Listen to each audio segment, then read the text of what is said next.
Guys, okay lang ba kayo dyan? Yes, Adrian. Okay lang kami dito. Oo nga, okay lang kami dito. Gusto mo ba ng junk foods? No thanks. Guys. Ako na magmamaneho ng sasakyan natin.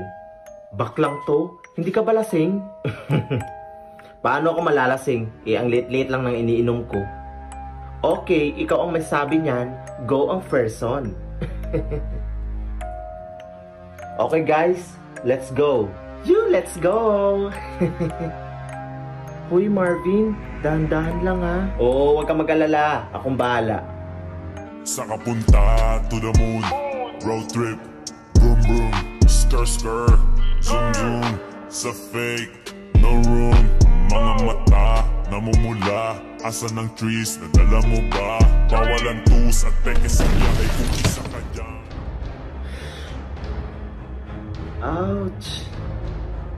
Aray. Ano yun? What's happening? Shit. Guys. Nasagasaan ko yung matanda. OMG. Ano? Patay.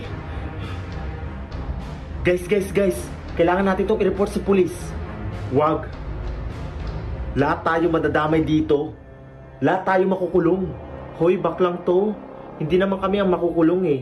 Ikaw lang, kasi ikaw yung nakabangga. Adrian, naririnig mo ba yung sinasabi mo? Napaka-selfish mo talaga, no? Lahat tayo madadamay dito kapag tumawag kayo ng pulis.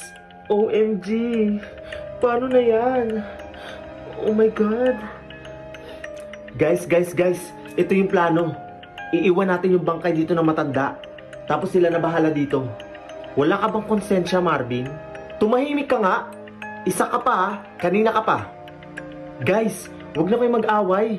Wala na tayong oras. Guys, tama si Marvin. Kapag nag-report tayo sa pulis, lahat tayo madadamay. Hay, sige na nga.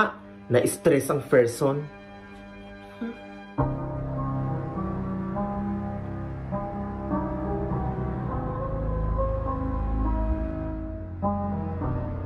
Hoy, baklang to. Wala na si Janjan tsaka si Monica. Baka yung matanda yung may gawa sa atin nito. Baka tayo na yung susunod.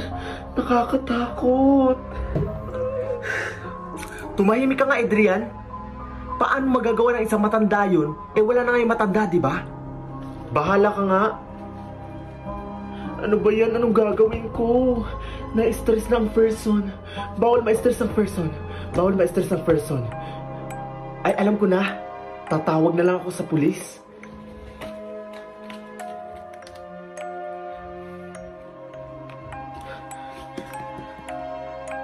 Hello, Boss Police. Good evening po. Kailangan ko po kasi ng tulong nyo.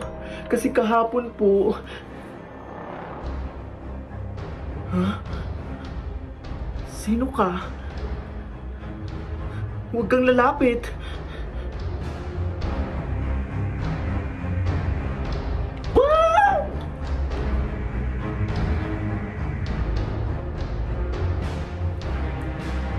Kayo lang ang nakakaalam sa buong pangyayari, kaya wag niyo kong tatraydorin. Kung sino man ang magre-report sa pulis, ay isusunod ko.